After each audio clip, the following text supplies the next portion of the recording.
오늘은 붓솔 개울가의 은혜와 교훈이란 제목으로 하나님의 말씀을 선포하겠습니다.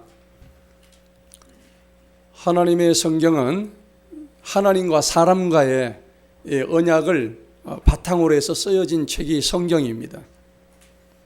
우리가 잘 아는 언약은 아담 언약, 노아의 언약, 아브라함 언약, 야곱, 모세의 언약, 이 다윗의 언약에 이르기까지 모든 이 언약들은 최종적으로는 예수 그리스도의 우리 새 언약, 우리에게 주시는 새 언약으로 종결이 되는 것입니다. 여러분, 잘 만들어진 한 편의 영화를 보시면은 그 영화를 보면 우리가 감동을 받는데, 그렇게 잘 만들어진 영화 뒤에는 아주 잘 짜여진 각본이 있는 거예요. 대본이 있단 말이에요. 누가 대본을 쓰느냐에 따라 가지고 그 영화의 질이 좌우가 됩니다. 성경도 마찬가지로 이 땅에서 쓰여진 책 중에서 가장 훌륭하고 최고의 책이 성경인 것입니다. 왜 그럴까요? 성경에는 하나님의 경륜과 하나님의 계획과 하나님의 인도하심과 섭리가 곳곳에서 다 드러나 있기 때문입니다. 이것은 결국 우리 인간에게 하시는 말씀인데, 성경은 우리를 죄에서 구원하시는 예수 그리스도의 구속사의 전개 과정을 성경은 나타내주고 있는 거예요. 오늘 그 중에서도 한 인물을 하나님께서 들어주시는데, 그 인물의 주인공이 바로 다윗입니다. 다윗을 통해서 하나님께서 구속사를 써 내려가신다는 얘기입니다. 다윗이 누굽니까? 이스라엘 통일국가의 초대 왕입니다. 그리고 이 다윗은 왕이 되기까지 엄청난 험악한 세월을 보낸 사람이에요. 정말 험난한 인생을 살았던 사람이에요. 우리가 이 사건들을 통해서 다윗이라는 한 인물이 하나님의 구속사의 그 전개 과정에서 어떻게 쓰임 받았는 것을 우리가 정확히 알아야 되는 것입니다. 다윗은 사무엘하야 7장이나 23장에 보면 다윗 언약의 주인공입니다. 그 다윗 언약은 하나님께서 이 다윗을 하나님 마음에 기뻐하는 합당한 지도자로 세우셔서 이 다윗을 통일 이스라엘 왕국의 왕으로 세우십니다. 그런데 그 왕의 계보가 나중에 예수 그리스도의 육신의 혈통이 되고, 또 그러므로 인해서 예수 그리스도의 거룩한 새 예루살렘의 영원한 하늘나라의 왕자로까지 이어지는 다윗의 언약이 이루어지는 겁니다. 일개 양치기 목동이었던 한 어린 소년 다윗이 골리앗을 때려 눕히고, 그리고 이스라엘 통일 왕국의 왕이 되기까지 그 과정을 생각해 보면은 하나님이 한 인간을 어떻게 들어서셨는가, 이것을 우리가 잘 알므로 인해서 하나님이 우리에게 주시는 교훈을 우리가 본받아야 되는 것입니다. 그를 쓰시기 위해서는 하나님께서 다윗에게 수많은 고난과 연단을 예비하셨어요. 우리가 다윗이 마냥 이스라엘의 그냥 왕으로만 알고 있지만, 그가 왕이 되기까지는 정말 어마어마한 고난을, 시련을 겪었다는 사실입니다. 다윗에게 남아있었던, 그리고 다윗의 몸속에 남아있었던 그 인본주의 생각을 하나님은 전부 다 빼내버리고, 하늘로부터 내려오는 신본주의가 다윗에게 완전히 스며들어 가지고, 이 다윗이 하나님의 통치가 이루어지는 신본주의 이스라엘 통일국가를 이끌어 나가기 위한 위대한 지도자로 삼기 위해서 하나님은 다윗을 연단하셨다는 겁니다. 그런데 오늘 그 중에서도 우리 사무엘상 30장 읽었던 우리 본문 말씀에서 붓솔 개울가에서 일어났던 일들을 통해서 우리는 하나님의 교훈을 알아야 되는 것입니다. 다윗이 골리앗을 제압하고 난 뒤에 가는 곳곳마다 백성들이 다윗을 칭송을 했습니다. 사울은 천천히요, 다윗은 뭐라고요? 만만이다. 그렇게. 얼마나 그러니까 기뻤겠어요. 아마 모르긴 해도 다윗의 어깨가 점점 올라갔을 거예요. 그의 마음속에 하나님의 어떤 공로에 의지하는 것보다는 자기 자신의 어떤 인본주의적인 생각이 나올 수도 있었겠지요. 사람인 이상. 그리고 결국 그는 왕의 사위의 자리까지 오르게 됩니다. 여러분, 한 나라의 왕의 사위가 된다는 것은 대단한 일이잖아요. 그리고 차후에 그 사울의 왕위를 뒤를 이어받을 이스라엘 왕이 될 수 있는 자격을 지금 얻어 나가는 중이었어요, 다윗은. 그런데 그게 사실은 자기 장인이었던 사울 왕의 시기와 질투를 받아서 그 일로 인해서 10여 년을 쫓김을 당하는 그런 신세로 전락하고 말아요. 칼을 단창을 던져가지고 이 사울 왕이 자기 사위였던 다윗을 죽이려고 애를 씁니다. 그리고 온갖 가는 곳곳마다 이 사울은 다윗을 쫓아서 자기 부하들을 풀어서 죽이려고 합니다. 저 다윗만 죽이면 되겠는데, 그런데 하나님께서 다윗을 보호하십니다. 왜? 이미 다윗은 하나님의 구속 사역에 크게 쓰임받는 한 인물이었기 때문입니다. 여러분, 우리도 다윗처럼 하나님의 구속 사역에서 크게 쓰임받는 인물 되시기를 축원합니다. 다윗은 자기가 가지고 있던 세상 빽이 있었어요. 가장 큰 빽이 누구였어요? 자기 장인이 왕이니까 최고의 빽 아닙니까? 그리고 영적으로는 사무엘이 있었어요. 사무엘이 자기한테 모든 걸 다 이렇게 알려주고, 또 사무엘 힘들 때마다 사무엘을 의지하고. 그런데 왕이든 사무엘이든 어차피 사람을 기대고 의지할 수 있는 그게 바로 다윗의 인본주의에 싹이 났다는 것입니다. 그런데 하나님은 이러한 모든 인본주의적인 싹을 근원부터 제거하시기를 원하셨어요. 그래서 오직 하나님만 바라보게 하기 위해서 다윗에게 10여 년의 시련이 닥쳐옵니다.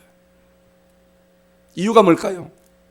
다윗은 하나님께서 언약을 통해서 너는 이스라엘을 통치하는 왕이 될 것이라고 하셨기 때문입니다. 한 나라의 왕이 될 사람이 인본주의로 물들면 되지 않는다. 그게 다윗의 언약이거든요. 오늘 본문의 배경을 보게 되면 사무엘 상 27장부터 30장까지 다윗이 얼마나 많은 실수를 저지르는지 몰라요. 천하의 다윗이 막 실수를 저지릅니다. 왜 그럴까요? 이 머릿속에 인간적인 생각을 하니까는 얄팍한 이 상수를 가지니까 실수를 자꾸 하게 되는 거예요. 어떤 대표적인 실수를 하게 되냐니까, 다윗이 사울에게 쫓기다가 도저히 이스라엘 내에서는 쫓길 데가 없는 거예요. 가는 곳마다 전부 다 제보를 해가지고 이 다윗을 잡아 죽이려고 하니까는 다윗이 숨을 데가 없어서 결국 어디로 갔습니까? 다윗이 치려고 했던 이스라엘의 원수 적국이었던 블레셋으로 도망을 간 거예요. 여러분, 지금 이걸 비유를 하자면 대한민국의 국방부 장관이 대대 병력을 이끌고, 대대가 한 600명 되잖아요. 그럼 한 600명 되는 그 군사를 이끌고 북한의 정치적인 망명을 갖다는 얘기가 똑같은 거예요. 그렇죠? 다윗이 자기 군사, 그 아둘람 굴에 있던 그 정말 환난받고 못 살고 찌들고 이런 억울함을 당하고 이런 자기 부하들을 이끌고 지금 자기의 적국인 블레셋으로 지금 도망을 간 거예요. 가가지고 자기 좀 받아달라고. 그 전에 이미 미친 척하고 침을 질질 흘리고 그런 사건이 있었잖아요. 그 가드왕 아기스에게 찾아가가지고 그런 일들이 있었단 말이에요. 그런데 오늘 이 사무엘상 27장부터 이 나오는 스토리 전개가 그래요. 가드왕, 블레셋 가드왕 아기스를 찾아가서 내가 여기에 지금 정치적인 망명을 좀 하고 싶은데 좀 받아주세요. 그러니까 그래, 그 가드왕이 그 아기스가 시글락이라는 땅을 다윗에게 줍니다. 너는 그럼 여기서 살아라 그럽니다. 거기서 살게 되는 거예요. 그런데 문제가 생겼어요. 다윗이 사울을 피해서 도망한 것까지는 좋았는데, 거기서 산 것까지는 좋았는데, 이 블레셋이 다시 이스라엘을 침공해서 전쟁을 하려고 하는 거예요. 다윗에게는 이 이스라엘 자기 조국이잖아요.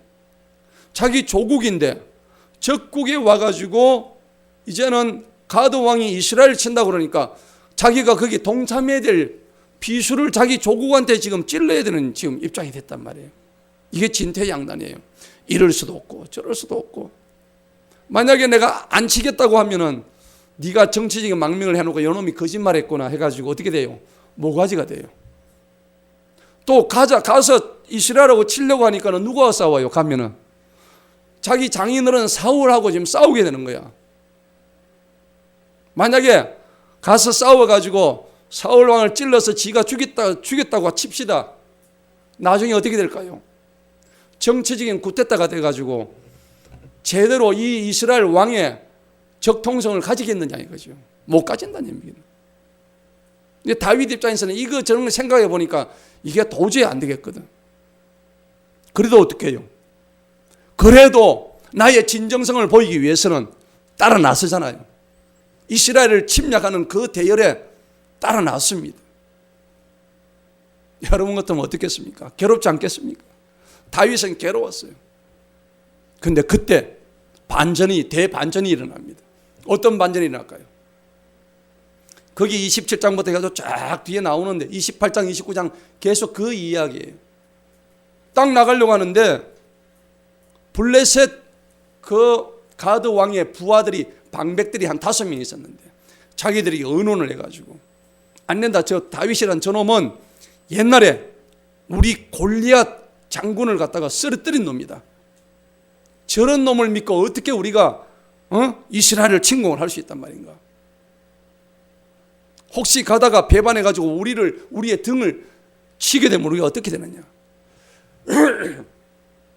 여러분 충분히 생각할 수 있잖아요.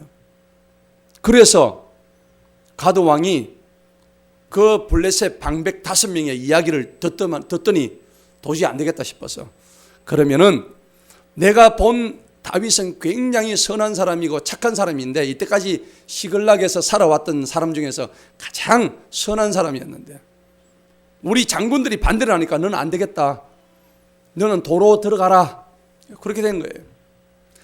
이스라엘하고 싸우러 가다가 도로 다윗의 군대 600명은 다시 돌아온 거예요. 근데 그 일을 누가 하셨을까요? 하나님이 하셨어요. 만약에 치러 나갔다고 했으면은 아마 다윗은 용맹하게 싸워서 사울을 죽였을 거예요. 물론 뒤에 가면은 길보아 전투에서 사울이 죽어요. 블레셋 전투에 의해서 죽기는 죽어요. 하나님이 이 일들을 하셨다는 것입니다. 이런 참전할 수 있는 상황에서 반전을 일으켜서 이 군대에 나가지 않고 다시 시글락으로 돌아오게 됐다는 겁니다. 자기가 살던 곳으로. 그곳은 블레셋 땅이에요.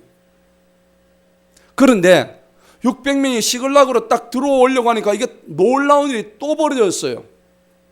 시글락에 오니까는 장정만 600명이면은 남자만 600명은 그 안에 아내하고 뭐 아이들하고 치면은 거기에 수천 명이 있었겠죠. 그랬겠죠. 그런데 그 시글락에 아말렉 군대가 찾아와 가지고 완전히 그냥 그 다윗의 가족들과 모든 다윗의 그 600명의 가족들을 전부 다 초토화시켜 버린 거예요. 집에 불을 다 지르고요.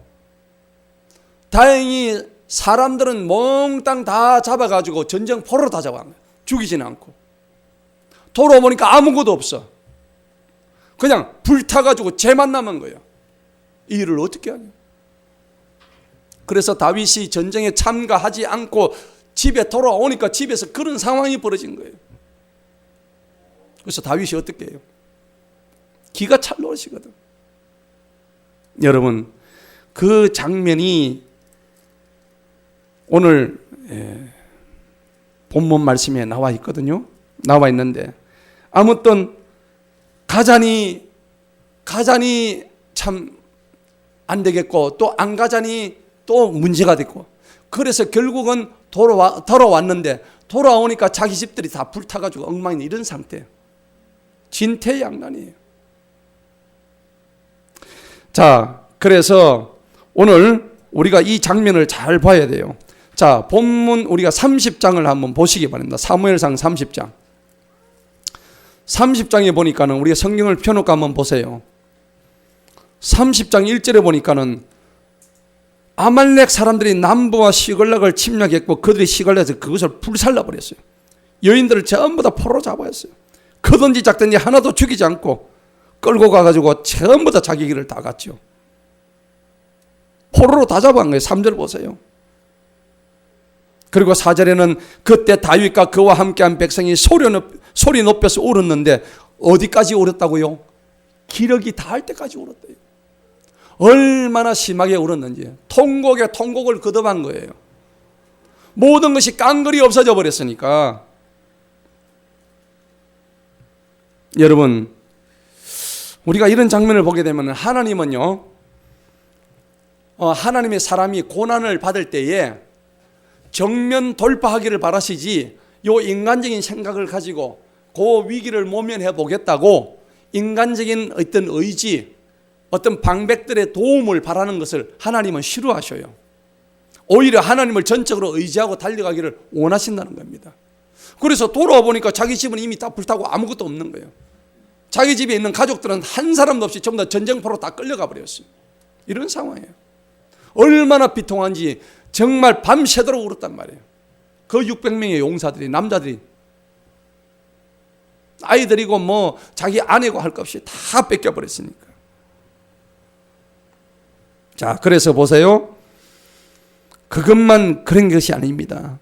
다윗도요, 자기 두 아내 누구예요? 아히노암하고 아비가일까지도 포로로 다 끌려가 버린 거예요.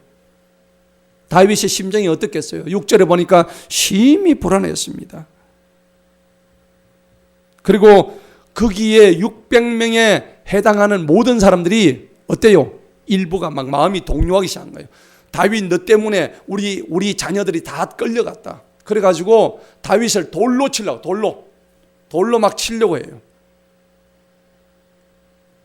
야, 이게 정말 엄청난 지금 상황이 된 거예요. 절대절명의 위기 속에 지금 다윗이 놓인 상황입니다. 그런데 6절을 보니까는 그러나 다윗은 주의 하나님 안에서 스스로 용기를 얻더라 했습니다. 여러분, 우리가 여기서 얻고 깨달아야 할 은혜와 교훈이 있습니다. 오늘 그러면서 이제 뒤에 이제 에봇을 가져와 가지고 그 다음에 물어봅니다. 다윗이 하나님한테 물어보는 장면이 8절에서 나오거든요. 하나님, 우리가 저 나쁜 아말렉 군대를 우리가 쫓아가서 따라잡을까요 말까요? 물으니까 하나님께서 뭐라고 얘기해요? 말씀하세요. 가서 쫓아내라. 저들을 잡아. 내가 함께 하겠다. 여러분, 600명 가지고 어떻게 함께 할 수 있어요? 그 작은 군대 가지고. 아말렉 군대는 수천 수만 명인데. 예. 게임이 안 되죠. 애당초 게임이 안 되는데 하나님이 함께 하시겠다고 오늘 8절에서 네가 반드시 그를 따라잡을 것이고 틀림없이 모두 다시 찾아오리라 약속을 하신 거예요. 하나님께서 600명의 군사 가지고. 놀라운 일이죠. 그러면서 9절을 보세요. 이에 다윗이 그와 함께한 600명이 가서 버솔 개울에 이르렀다. 이제 아말렉을 쫓아가기 위해서는 개울을 넘어야 되는데 그 개울의 이름이 뭐라고요? 버솔 개울이란 말이에요. 버솔 개울이었어요. 이 개울을 넘어야 되는데 600명이 이제 저 아말렉 군대를 쫓아가는데 혼신의 힘을 다해서 지금 쫓아가는데 가다 보니까 600명 중에서 200명이 탈진해버린 거예요. 기진맥진한 거예요. 갈 힘이 안 생긴 거예요. 그래서 도무지 그 버솔 개울 그 강을 건널 힘이 없는 거예요. 600명 중에 200명이 주저앉아 본 거예요. 나머지 몇 명 남았어요? 400명이 남은 거야. 이 400명을 가지고 저 아말렉 군대를 쫓아가야 되는 거야. 600명도 적은데 200명이 펴지고 나머지 400명 가지고 짜자는 거야. 가려고 하니까 다윗이 생각해보면 기가 찬 거예요. 그런데 우리 앞절에서 보니까는 8절에서 하나님이 내가 너희와 함께 하기로 약속하셨죠. 다윗은 그 말씀을 믿었던 거예요. 할렐루야. 그래서 10절에 보니까 다윗과 그와 함께한 400명이 쫓아갔으니 이는 심히 기진하여 버서울 겨울을 건널 수 없는 200명은 버서울 겨울을 건너지 못하고 겨울가에 남았는 거예요. 남았단 말이에요. 사랑하는 성도 여러분, 오늘 우리가 여기서 얻고 깨달아야 할 은혜와 교훈이 있습니다. 첫 번째는 뭐냐? 하나님은 항상 의지하는 백성을 돕는 분임을 우리한테 교훈하고 있습니다. 아멘? 하나님은 하나님을 구원의 산성이라고 고백하고 또 하나님을 나의 피난처다, 나의 방패라고 고백하는 자들을 하나님은 아끼십니다. 그들을 구원하십니다. 우리의 삶에서 마찬가지입니다. 내가 힘들고 어렵다고 하더라도 하나님은 나의 산성이시고 하나님은 여호와는 나의 피난처시다. 이것을 날마다 고백할 수 있는 그런 저와 여러분 되기를 주님 여러분 축원합니다. 사방팔방 둘러봐도 지금 피할 길이 없을 때는 어디가 뚫려 있습니까? 하늘은 뚫려 있어요. 아무리 좌우를 다 둘러봐도 내가 피할 길이 없지만은 하늘길은 항상 열려 있다는 것을 기억하시기 바랍니다. 이게 우리 부르짖는 자의 특권이에요. 오늘 다윗은 분명히 이런 상황에서 지금 동료들로부터 돌을 맞아야 되는 상황에서 아무도 자기를 도와주지 못하는 상황에서 찾을 분은 오직 하나님밖에 없었다는 겁니다. 역시 다윗답죠. 다윗이에요. 그런데 사실은 다윗 입장에서 생각해 보면 참으로 괘씸한 자들이었어요. 자기 동료들이. 왜 그럴까요? 그 600명이라는 사람은 아둘람굴에서 어떻게 했어요? 정말 오합지졸이었습니다. 환난당하고 빚진 자들이고 원통한 자들이고 억울한 자들이요. 오갈 데 없는 자들이었어요. 이런 자들을 다윗이 전부 다 불러가지고 어떻게 했어요? 먹이고 입히고 그리고 교육시키고 그리고 훈련시켜가지고 이제는 당당한 용사로 변신시켰단 말이에요. 그런데 이제 와가지고 이게 지금 아말렉 군대를 맞아가지고 지금 불타고 이랬다고 해가지고 자기를 욕을 하고 지금 때려 죽이려고 하는 이런 상황이란 말이에요. 모든 걸 다 해줬는데 사실 다윗도 자기 가족을 지금 다 잃은 상황이에요. 오직 하나님만 바라봐야 되는데 그때 다윗은 뒤늦게 내가 블레셋으로 정치적 망명한 것이 잘못됐다는 것을 그때야 깨달았단 말이에요. 여러분, 우리가 인간이기 때문에 실수할 수 있어요.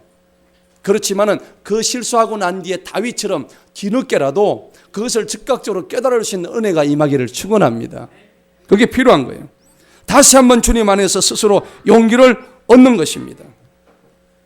오늘 거기 7절을 보게 되면은 다윗이 아히멜렉의 아들 제사장 아비아들에게 말해 내가 원하는데 여기 내게로 에봇을 가져오라. 여러분, 에봇이 뭡니까?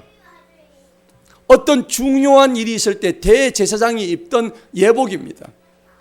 에봇에는 12개의 보석을 달은 흉패를 달고 그 안주머니에 뭐가 있었냐면 우림과 둠림이 있었어요.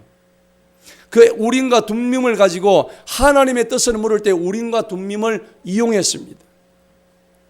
그래서 이 다윗도 똑같이 지금 이런 절대절명의 위기 속에서 에봇을 가져와서 하나님 앞에 무릎 꿇고 기도했다는 것입니다. 정말 하나님은 우리에게 주시는 이 은혜가 얼마나 큰지 몰라요. 아무리 힘들고 어려운 상황 속에 있을지라도 하늘을 보고 바라보고 그 다음에 부르짖을 수 있는 특권을 우리에게 주셨다는 겁니다. 그리고 하나님한테 묻습니다. 8절 보시기 바랍니다. 다윗이 주님께 여쭈어 말씀하는데 내가 이 군대를 뒤쫓아 가리이까? 여러분, 당연히 쫓아가야 돼요? 안 쫓아가야 돼요? 당연히 쫓아가야 됩니다. 내 지금 아내가 다 뺏기고 내 자식들이 지금 저 군대한테 다 뺏긴 상황인데 어떻게 안 쫓아갈까요? 그럼에도 불구하고 다윗은 하나님한테 물어봅니다. 당연히 해야 되는 일임에도 불구하고 다윗은 물어본단 말입니다. 우리도 언제든지 하나님한테 묻는 우리 모두가 되기를 축원합니다. 물어보시기 바랍니다. 묻는 일이 어디서 묻느냐? 내가 있는 곳에서.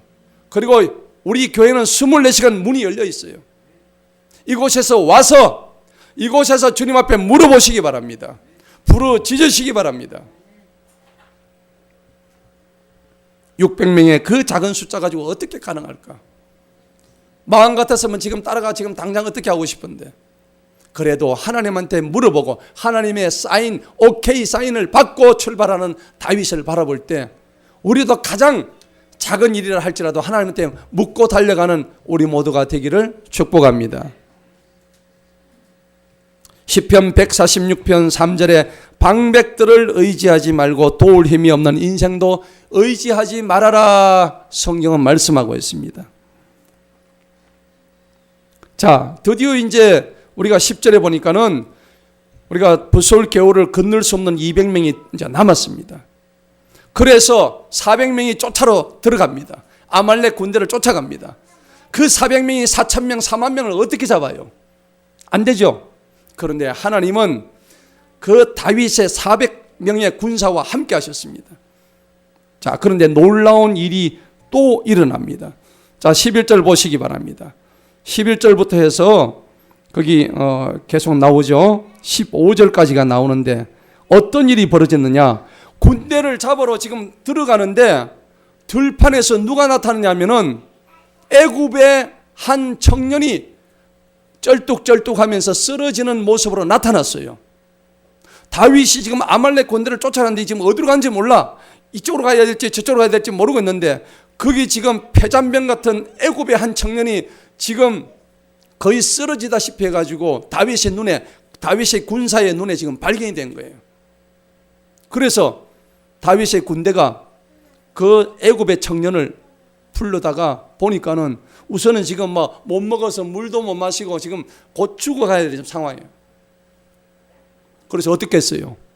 오늘 거기 보니까는 11절 보세요. 한 이집트 사람을 발견하고 그를 다윗에게 들어가 빵을 줬습니다.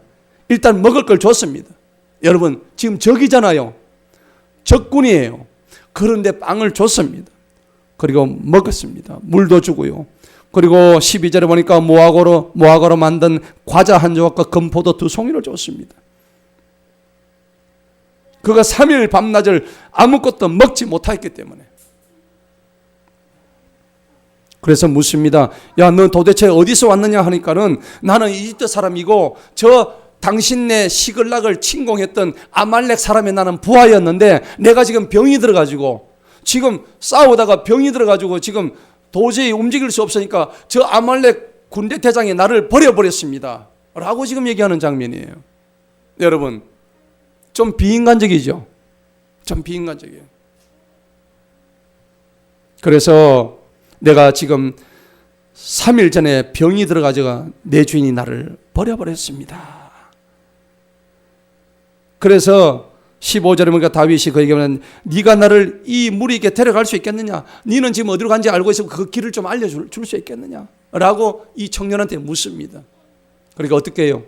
그 당신 나를 살려만 주시면은 내가 당신을 아말렉 군대 어디로 갔는지 내가 알려주겠습니다 라고 얘기하는 거예요.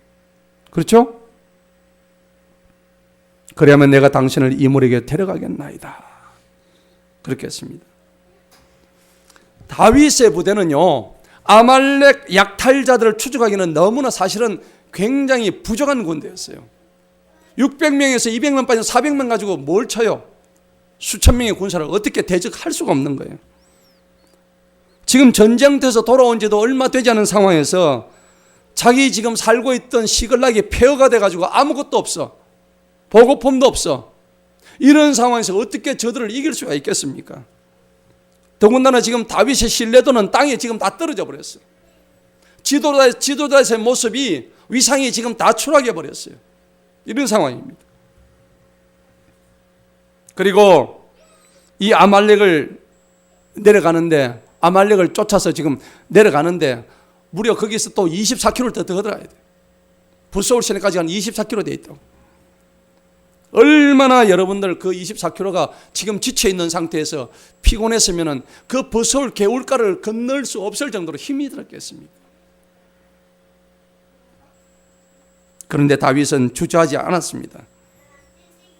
끝까지 아말렉을 쫓아서 400명을 데리고 이제 간 겁니다.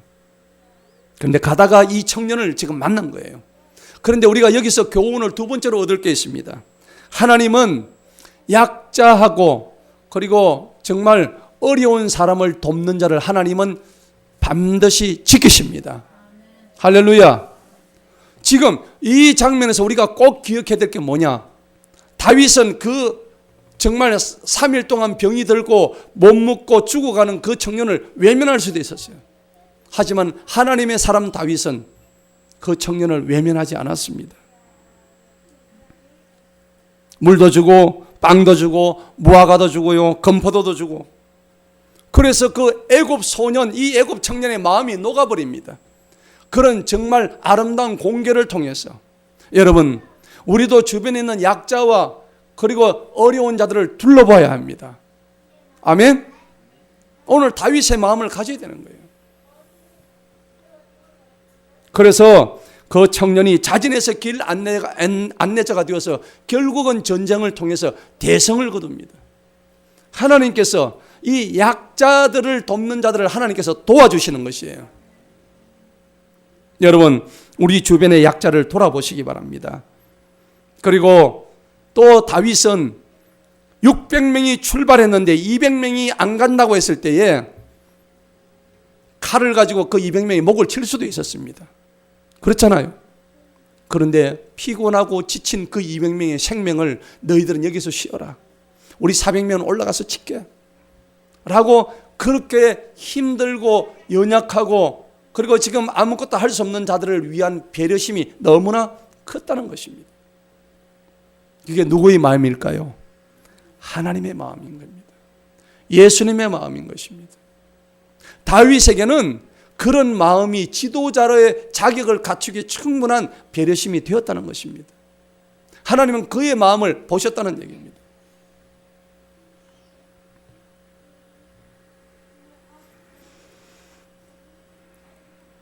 아말렉 군대는 이 병든 청년 하나가 짐이 된다고 해서 버리고 갔는데 다윗은 그 청년을 살리기 위해서 가다가 길을 멈추고 그리고 그 청년의 생명을 살려줍니다.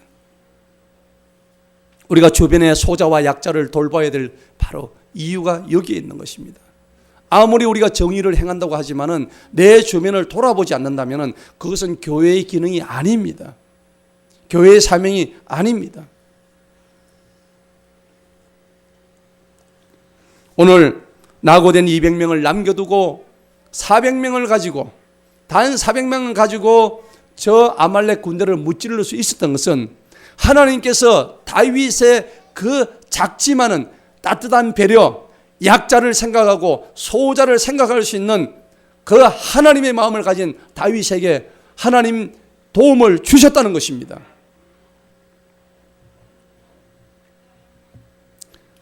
사실 다윗이 왜 그 애굽 소년을 돌아봤을까요?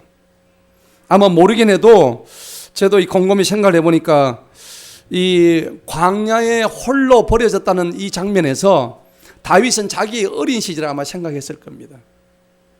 자기도 10대 때 그 광야에 홀로 버려져가지고 양치기 소년을 하면서 굉장히 힘들고 어려운 때가 있었을 것입니다.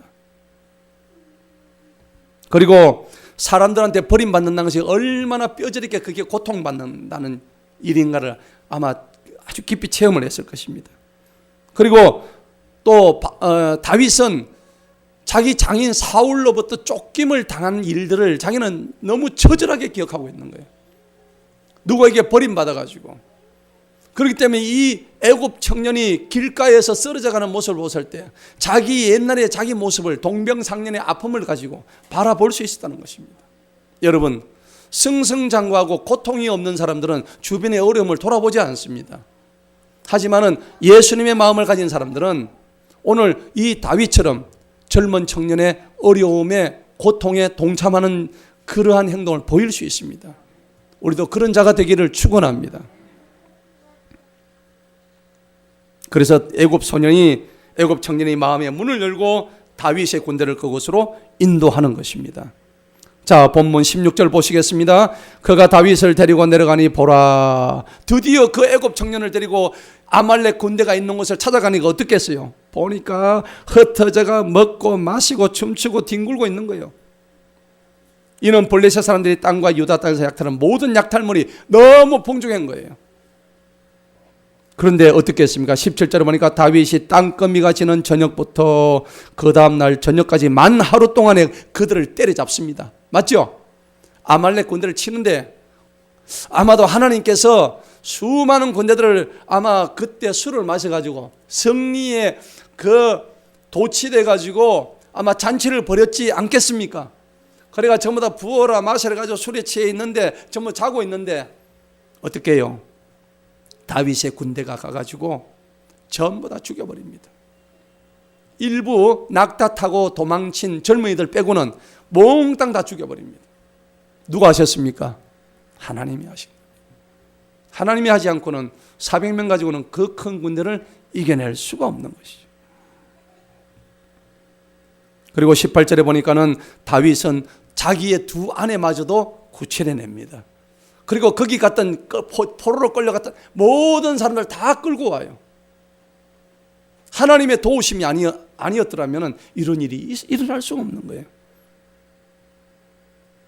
19절에 보니까는 그들이 빼앗아갔던 것은 작은 것이든지 큰 것이든지 아들들인지 딸들인지 약탈물이나 무엇이든 다윗이 어떤 거를요? 모든 것을 다시 찾았다고 성경이 말씀하고 있습니다.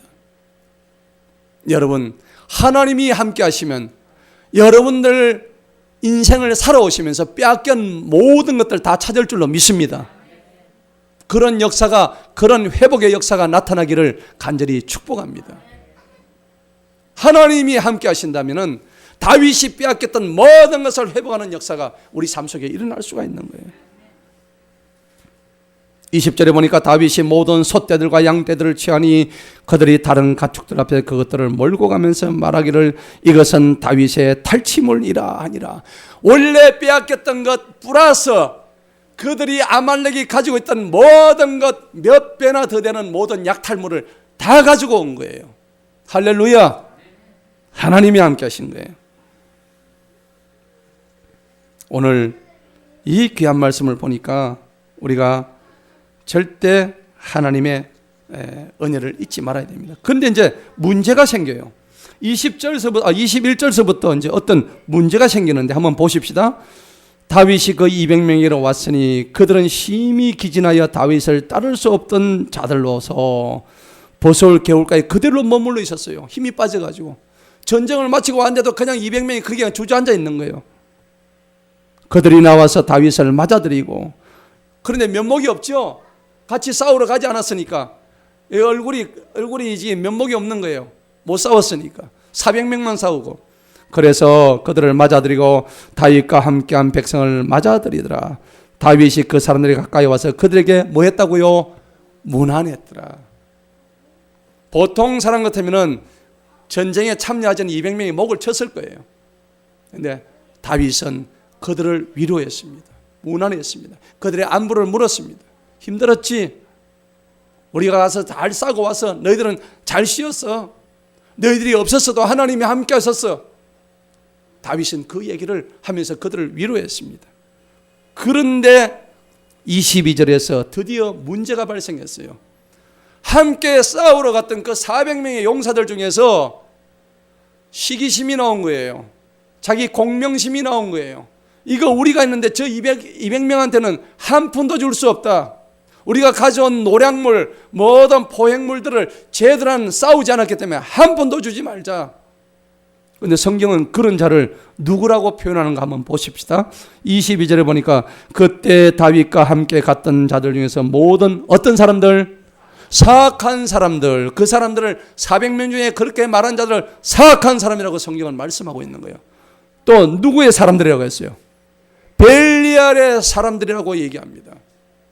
벨리알이 누구예요? 사단의 자식들입니다. 사단의 자녀들이에요. 우리가 다 먹어야지 한 푼이라도 주면 안 된다고 얘기하는 사람들이 누구라고요? 사단의 자녀들이라는 얘기예요. 오늘 성경은 그렇게 표현하고 있습니다. 그들이 우리와 함께 가지 아니하였으니 우리가 다시 찾은 그 약탈물 중에서 아무것도 그들에게 하나도 주지 마라. 하나도 주지 마. 근데 보통 사람의 성정이 이럴 것 같아요. 나는 열심히 일했는데 쟤는 열심히 일을 안 했으니까 하나도 주지 마. 그거 당연한 거 아닙니까? 그죠? 그런데 오늘 그렇다고 해서 다윗이 생각할 때는 물론 그 말이 일리는 있지만은 다윗은 절대 그렇게 생각하지 않았습니다. 왜 그렇게 생각하지 않았을까요? 그러면서 23절에 뭐랬습니까? 그때 다윗이 말하기를 나의 형제들아 주님께서 우리를 보호해 오셨고 우리를 치러온 그 무리를 우리 손에 뭐 했다고? 넘겨주신 누구요? 주님이다. 지가 한 거예요? 주님이 하신 거예요? 주님이 하셨다는 것을 이 다윗은 이미 깊이 깨닫고 있는 거예요. 자각하고 있는 거예요. 그런데 400명의 군사들은 그것을 알아요, 몰라요? 모르는 거예요.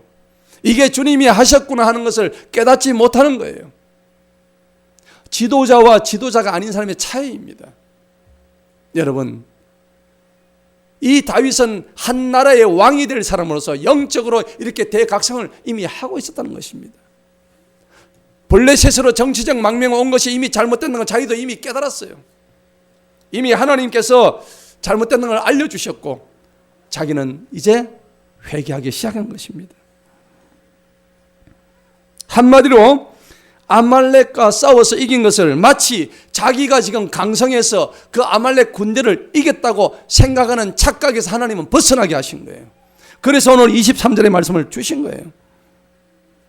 400명이 고생한 것은 맞습니다. 죽음을 무릅썼어요. 죽은 사람도 있을 거예요. 하지만 하나님이 하셨단 말이에요. 왜 하나님이 하셨을까요? 거기까지 가기까지 하나님께서 이집트 청년, 애굽의 청년을 만나게 하셨잖아요. 그렇죠? 조금 더 앞을 돌아가자면은 이스라엘하고 한판 붙는데 전쟁에 참전을 안 하도록 돌아오게 한 것도 하나님이셨단 말이에요. 모든 곳곳에 하나님의 인도하심과 계획하심과 섭리가 곳곳에 다 나타나고 있다는 겁니다. 오늘 저와 여러분의 삶 속에 오늘 이러한 계획과 인도하심과 섭리가 있을 줄로 믿습니다. 그렇잖아요. 나는 아무리 생각해도 내 삶을 돌아보면 하나님이 개입 안 하신 것 같아. 아니에요. 오늘 여러분과 제가 여기 이 자리에 있다는 것은 뭐냐? 하나님의 자녀로서 하나님께서 우리의 삶을 섭리하시고 인도하시고 계획하셨다는 사실을 인정하시기 바랍니다. 내가 받은 승리와 업적이 내가 한 것이 아니고 하나님이 하신 것을 인정하는 성도가 될 때 하나님의 복이 임할 줄로 믿습니다. 그런데 우리가 종종 착각해요. 이거 내가 다 했다. 내가 하나님의 일을 다 했다. 내가 교회를 섬겼다. 내가 이거 다 한 일이야. 착각입니다. 하나님이 하게 하셨다는 사실입니다. 물론 수고한 자들의 수고를 알아줘야죠. 하지만 이 주장이 태도가 자신의 입에서 나오면 안 된다는 얘기입니다. 하나님이 다 듣고 계신 거예요. 내가 한 것이 아닙니다. 하나님이 하셨습니다. 이걸 착각하면 큰일 나는 것입니다. 그래서 다윗은 그 노획물들을 어떻게 하십니까? 24절을 보시겠습니다. 23절 뒤에 보니까 너희가 그렇게 해서는 안 돼. 안 되느니라 하고 지금 얘기하죠. 그러면서 24절에 뭐라고 얘기하죠? 다 같이 한번 읽어봅니다. 이는 이 일에서 누가 너희에게 귀를 기울여 듣겠느냐?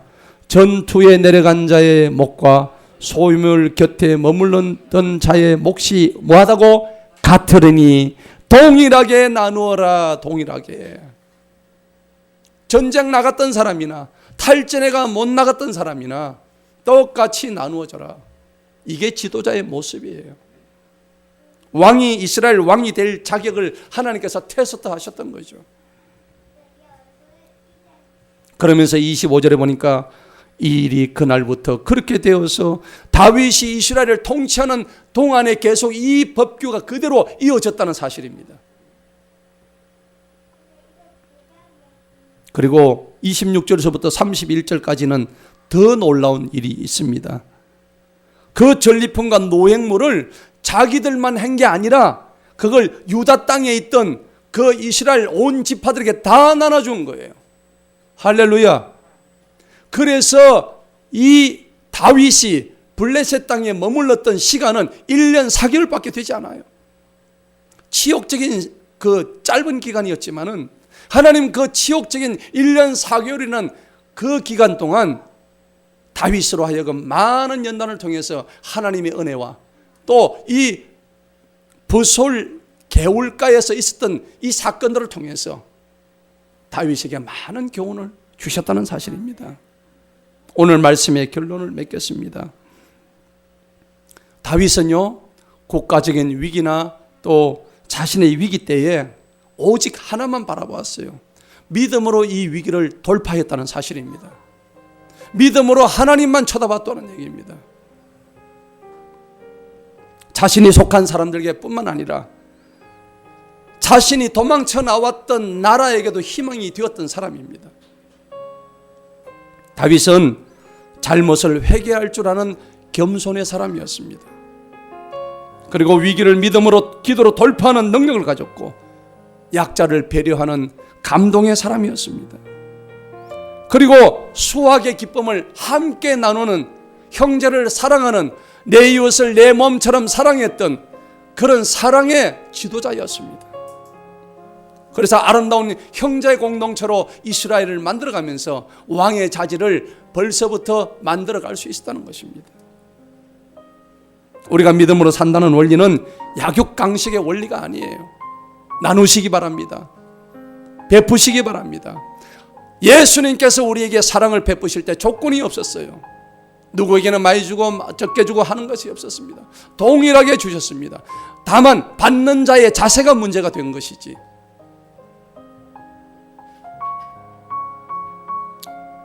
다윗을 통해서 베푸신 은혜를 우리가 오늘 깨달아야 됩니다. 다윗을 통해서 베푸신 은혜는 오늘 누가 받아야 됩니까? 바로 내가 받아야 되는 거예요. 할렐루야. 오늘 이 말씀의 주인공이 누가 되어야 돼요? 내가 되어야 되는 거예요. 고난을 통해서 쓰임받았던 이 다윗의 교훈을 내가 본받아야 되는 거예요. 결국 내가 받아야 할 나의 몫이다. 성경을 통해서 예수 그리스도의 구속의 대상이 바로 누가 되느냐? 그게 바로 내가 되어야 되는 것이다. 오늘 성경은 다윗이 예수님의 구속사의 대상이 되었지만 그 대상이 오늘 저와 여러분에게 옮겨지는 역사가 나타나시기를 축원합니다. 다윗이 받았던 구속의 은혜가 지금 나의 은혜가 될 때에 하나님의 은혜가 임하는 거예요. 오늘 브솔 개울가에서 있었던 이 사건을 통해서 다윗이 모든 것이 하나님의 은혜임을 깨닫고 왕의 자질을 갖춘 것처럼 우리도 하나님 백성, 하나님 거룩한 나라의 성품을 잘 지녀서 종국의 하늘나라 가는 그 순간까지 승리하며 표대를 향해서 달려가는 저와 여러분 되시기를 간절히 축원합니다. 기도하겠습니다.